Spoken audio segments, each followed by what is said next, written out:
Ja, v Sloveniji imamo kar dokaj zelo bogato tradicijo in zgodovino, kar se tiče valentinovega, ne tiste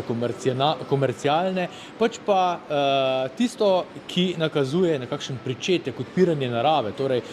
in imamo prav poseben pristop na določenih delih Slovenije, so se recimo za za valentinovo pripravljale posebne potičke, otroci so jih iskali zunaj, ko so jih gospodinje obesile na dreveščke in tako dalje. Danes pa seveda podarjamo cvetje. Ja, na področju floristike glede valentinovega seveda v zadnjem času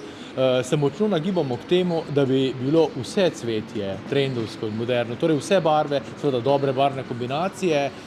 kajti rdeča barva je že nekoliko preveč prevladala in si želimo stopiti nazaj v preteklost, ko so se pravzaprav za valentinovo podarjali pomladanski šopki raznolikih pastelnih barv. Iz ranunkul, narcis, tulipanov, morebiti tudi zvončkov, muskarijev in vseh tistih cvetlic, ki pribodejo na plano, torej takrat seveda, ko Valentin dobi ključ od korenin, je prava pot torej za valentinovo podarjanje. Cvetličarji smo zelo kreativni in lahko iz malo naredimo veliko, včasih je vejica, cvet, drobne vejice, par drobnih cvetov,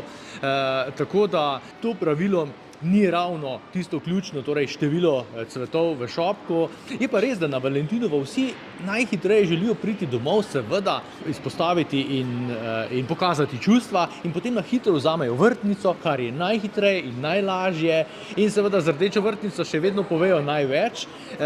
ker je to še vedno tisti visok trend, rdeča vrtnica, ljubezen in tako dalje, saj z valentinovim izražamo ljubezen in tako je posamezen cvet za valentinovo še vedno najbolj aktualno podarjeno cvetje.